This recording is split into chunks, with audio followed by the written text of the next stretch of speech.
Well, good morning. Today's sermon is the last one I will be delivering from this pulpit.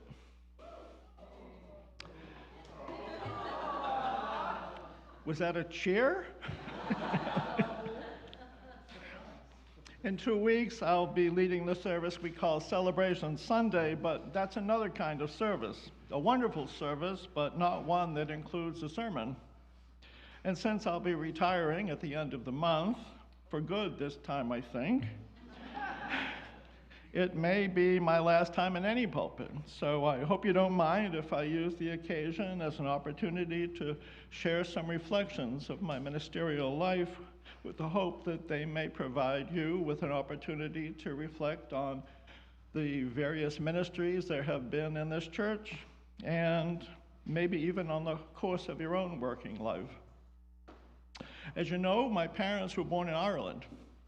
They left the old country early in their lives, my mother for England at the age of 19, and my father for the States at the age of 20. In 1951, when my mother was 30, she gave birth to me, her first child. 3,000 miles from her parents, she called home to give her father the news. "What name will you give him?" her father asked. "Peter. We're naming him after Dan's father." "Peter, that's the one who'll become a priest." My mother told me the story when I was 16. "No," I said. And I placed my arms in the shape of a cross to fend off the prediction. I had no desire for a priestly life, especially if the expectation were placed on me by a grandfather I had never met and never would meet. When I was a teenager and dating my first real girlfriend, I remember that when she asked me what I planned to do with my life, I said, half kiddingly, that I'd like to be a minister, even though I was not a Protestant or even thinking of becoming one. The option, though, would provide an opportunity to live the religious life while enjoying the benefits of a marriage and family life. That sounded good to me. I never actually pursued that option then, though. In fact, by the time I was a senior in high school, I had given up on Catholicism and church completely. Instead of attending Mass on a Sunday morning, as my parents expected me to, I spent the hour walking through the neighborhood of my friend Rick, as the two of us talked about everything under the sun, as my mother would say. That was my spiritual life, for better or for worse. I had no other except through the books that I read, searching for a deeper meaning in life for the next 20 years. After 20 years, or perhaps 21, without a church and without a spiritual community, something I only had a vague conception of anyway, I found the first church of Jamaica Plain, Unitarian Universalist. It happened to host the local Al-Anon meeting, the only reason I ever walked through its doors in the first place. I read several of the brochures that were displayed in the narthex. I hadn't used that word in a long time, and found myself intrigued by the principles of the tradition. Excited, even, you might say. I attended services one Sunday, and the Sunday after that. The minister, the Reverend Terry Burke, was friendly, welcoming, and non-threatening. The church members seemed thoughtful and bright and well-educated, though not particularly interested in welcoming newcomers. If not for the warm welcome offered by the minister's wife, Ellen McGuire, also the music director, I'm not sure I would have found a way to break into the various tightly grouped circles. I did, though, and after a few months, I was working every other Saturday with some dedicated volunteers to mow the grass in the historic graveyard, pulling up the weeds and doing our best to stop the morning glories from taking over the wrought iron fence. I waited a year to join the church, wanting to make a decision steeped in experience. Soon after that, I accepted the offer to join the board of directors and found out that church leadership could be a pleasure, if you're working with the right group of people. Because Terry Burke was a Christian-centered UU, and because the Boston area was the home of several divinity schools that educated students for Unitarian Universalist ministry, our church tended to attract UU students whose theology was Christian-centered. Wendy Bell, Nuria Love Lindbergh, Jake Bostedt, Marshall Hawkins, and Parissa Parsa all fit in that category.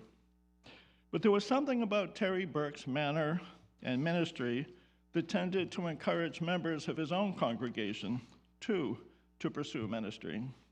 These included Jenny Rankin, Tricia Brennan, and Alan Hunt. So many ministerial candidates.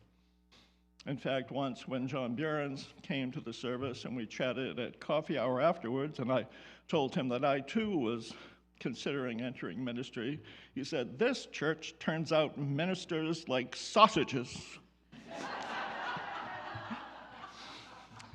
Which I didn't find all that complimentary. At some point, ministerial candidates, if they are successful, become ministers. So over time, the Jamaica Plain Church hosted a number of ordinations. In early 1997, Nuria Love Lindbergh asked me to chair her ordination committee, and I said yes. That set the wheels in motion for a number of things.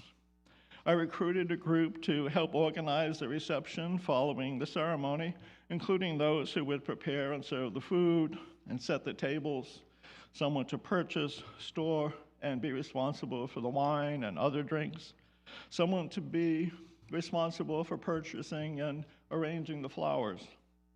I was in charge of compiling the guest list along with Nuria. I asked Marshall Hawkins to be the marshal who would organize and lead the procession.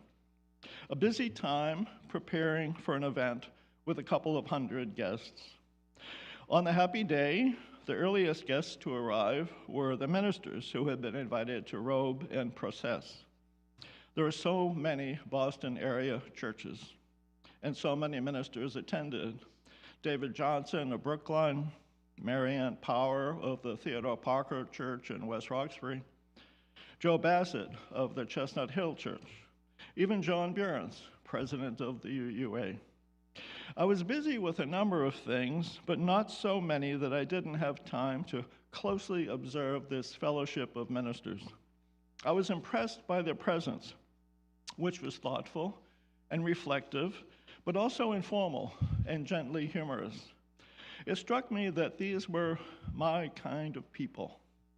And that was the first time I seriously considered pursuing ordained ministry. I requested a meeting with Terry Burke. He volunteered to introduce me to Carl Scoville of King's Chapel. We had a nice chat in Carl's office on Beacon Street in Boston, after which my interest warmed up a bit more. I asked Terry about the process of pursuing ordination. It sounded intimidating. So much coursework, so much study, a 90-credit program. So many years. Would it be worth it? And at the end, I'd have to submit to a rigorous examination by the Ministerial Fellowship Committee. That sounded awfully intimidating. Terry offered to introduce me to the Director of Ministerial Education at the UUA. We did meet, but the meeting did not go very well. When I asked why I should put myself through the rigors of a seminary education when UU churches are empowered to create their own qualifications of ministry based on congregational polity, her answer was that being in fellowship was something like joining a club of other ministers. Joining a club? What had that to do with feeling a call to ministry? I was far from convinced and left feeling that this was not the path for me. I won't walk you through the year that followed, except to say that it was a trial by fire, after which I attended an open house for prospective students at Andover Newton Theological School in Newton. Several months later, I attended a second open house. Judging from the reaction of the admission staff, I'd say no one had ever done that before. I had to be sure that I could count on myself to follow through before taking this late-in-life plunge. And at the age of 47, I went back to school. Somehow, I missed the first class of the systematic theology course. 2 other students did the same. We missed the opening assignment, which included forming a small study group with a few others to, among other things, complete a semester-long project. The 3 of us were thrown together in a makeshift group. We were all assigned to write short papers based on the lectures from the first week. I received a D+. My 2 fellow members received Fs. After that week, I never saw them again. I had to find a new group. I had to beg to be included in a group of 4 that had already formed. Our major assignment was to find a way to get past our various theological differences by coming up with a shared belief system and church structure that transcended those differences or succeeded by compromise. We were a 5-member group composed as follows: Baptist, Baptist, Baptist, Baptist, Unitarian Universalist. I started the ball rolling by suggesting we break down the Trinitarian formula into pieces to see which ones we could agree on. Lee and Darren went along with the idea. The 2 other guys, both named Greg, curiously, were far from convinced. The Trinitarian formula is unbreakable. One stopped coming to our scheduled meetings. The other came reluctantly, and then hardly at all. It was a challenging assignment, but a worthwhile one in the end. The art of compromise while working through conflicting viewpoints is worth learning. The group member who stopped coming to meetings, who stopped working with the group, got an A- on the assignment, by the way, compared to my B. You have to accept outcomes that sometimes you don't agree with. I was working full-time, so I arrived to campus every day tired and hungry. I found a spot on the basement floor of the library that was reliably empty when I arrived at 5:30 for my 6 p.m. class, and I'd lie down on the carpet and get in a 20-minute nap before class. And there were many Oscar Mayer Lunchables that served for dinner in that class. New Testament, Old Testament, Christian religious education, sociology of religion, ethics, spiritual practices, world religions, theology from the margins, psychology and religion, church administration, preaching, pastoral care, probably 30 different courses over the length of those 6 years. I prepared myself psychologically by reminding myself that the first 2 years would go by quickly because of the excitement of a new intellectual adventure, and the last 2 years would go by pretty quickly because every day the end was getting in closer sight. It was the middle 2 years that would be the greatest challenge. On Wednesday afternoons, a church service was held in the chapel. The sanctuary was filled with United Church of Christ members, Baptists, Unitarian Universalists, Presbyterians, Episcopalians, some Pentecostals, and a very few Catholics. The Pentecostals would raise their hands and wave their arms during the prayer time. We all received communion together. Communal worship was a wonderful experience, and some of the Pentecostals were among the sweetest people that I've ever met. I managed to graduate with honors even after getting a C- in Old Testament. I never could remember whether it was the Syrians or the Assyrians who conquered the Jews, or whether Cyrus the Great was really so great, or when the first kingdom ended and the second kingdom began. and I couldn't seem to get myself to care. My godmother came to my graduation bursting with pride, but boycotted my ordination a year later because it indicated an abandonment of Catholicism, and hadn't it been her duty to see that I remained a good Catholic? Another lesson, accepting the people you love in their contradictions and complexity. Before I could go before the Ministerial Fellowship Committee of the UUA, I had to complete, or nearly complete, my academic degree requirements. Had to complete a 10-month chaplaincy training at a local hospital, then called the Peter Ben Brigham, pass a battery of psychological tests administered over a day and a half, read and be quizzed on 30 or so books assigned outside of the general curriculum, and complete a 2-year part-time internship at a UU church. Fortunately, I found a church that had just established itself as a teaching parish and was looking for its first student intern minister. It was a long drive from my home in Quincy to Middleboro twice a week, once for a meeting with the teaching parish committee, once for the Sunday service.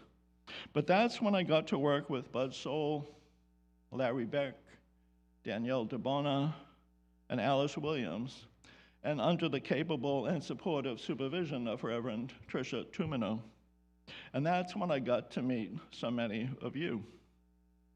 This church and the UU Church in Jamaica Plains sponsored my ordination to UU ministry. You co-ordained me. Ordination is one thing. Being accepted into ministerial fellowship is quite another. At my first meeting with Reverend John Weston, who was then the settlement director at the UUA, I asked him if I should consider pursuing preliminary fellowship as a community minister in my present position, which was working as a caseworker for Kit Clark Senior Services congregate living programs for the homeless in Dorchester. Absolutely, he said. There's no reason not to. But I'm pursuing a career in parish ministry, and I don't want to misrepresent myself. John explained that the criteria for acceptance into preliminary fellowship was the same for both categories of ministry, and no suspicion of duplicity would be assigned to my application. Another lesson learned. If I had investigated earlier, I could have counted my previous year's work as my first year in fellowship. Some lessons you learn too late. So my 16th year of social work counted as my first year of UU ministry. What about the previous 15 years?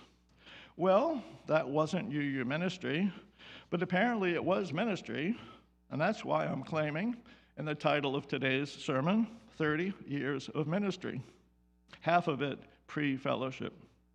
Excuse me. When I was finally qualified to pursue a position in a parish, I considered only churches in the greater Boston area. I'm a Boston boy after all, and I had no desire to move anywhere else.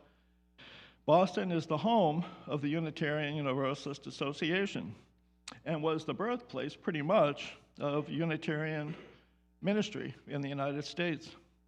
As such, it turns out to be the most popular destination for ministers and prospective ministers.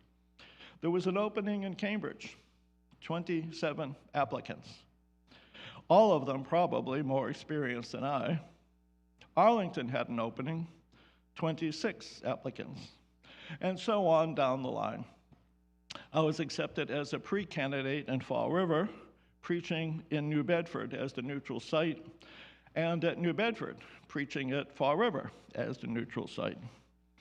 After a long weekend in Chatham, I felt sure I had secured candidacy. Nope. Then a DRE position in Framingham. Terrible interview. An associate position in the Fallen Church in Lexington. The chemistry just wasn't right. A year passed, and I had to widen my search. Applications to churches in New York, California, Florida, a phone interview with some nice folks in Oregon, A great connection with the search committee in Bowling Green, Kentucky. A pre-candidating weekend. Candidacy 3 months later. An offer accepted. Time to uproot and move 1,000 miles away. The Bowling Green Church started out as a lay-led fellowship in 1962. 47 years later, now designated as a church, they felt ready to call their first minister after 47 years. Their first minister, my first church. The church leaders were used to things in a certain way. I had to adjust. I saw a need for certain things to be different. They had to adjust. Mostly things went smoothly with some bumps along the way, mostly small bumps. A couple of bumps that threw me off the saddle and left me dusting off my jeans and seeking relief for the cuts and scrapes and bruises. Territorial disputes, personality conflicts, lots of laughter sometimes, some tears, impatience, dissatisfaction, adjustments, growth. With goodwill and an assumption of good intentions, things usually work out. Every year, for the first 3 years, there was a raise in compensation, greater than what the church had promised. They wanted to make sure that I knew they were satisfied with my performance. At year 4, I refused anything larger than a cost of living raise. The church could not afford it despite its best intentions. At year 5, they celebrated my ministry with a ceremony and a presentation of a certificate of appreciation. We had cake and offered words of gratitude to each other. Year 6, though. In year 6, we ran into a major conflict, one which still hurts to think about.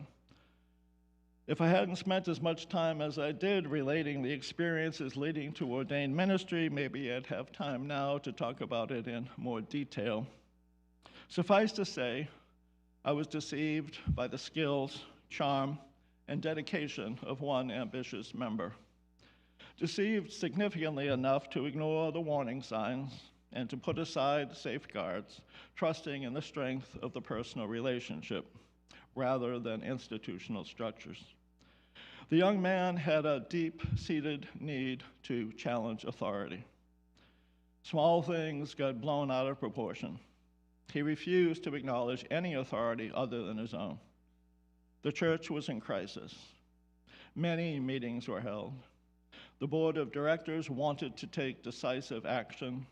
I insisted on a more pastoral approach.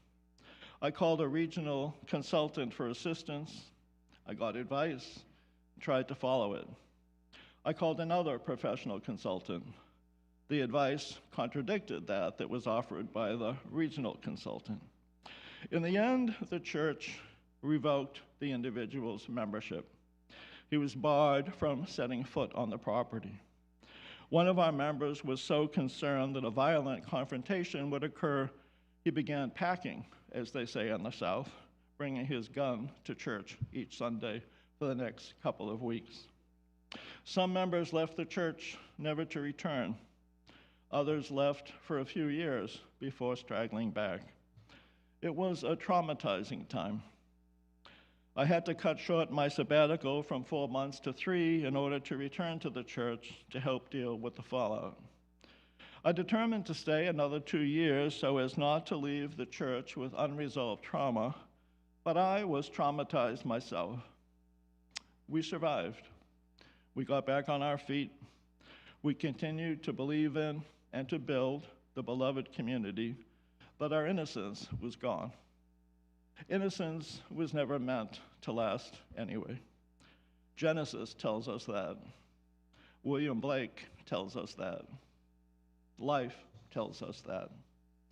I'm glad that I continued to serve the Bowling Green Church throughout its time of healing and reconciliation, and I'm sure that I was helpful during that challenging time.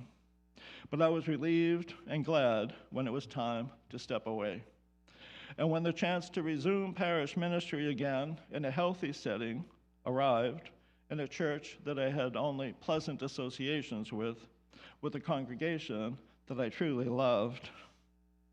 Even though I had retired 5 years earlier, I was very pleased to apply for the position of interim minister here, and not once over the past 2 years have I regretted it.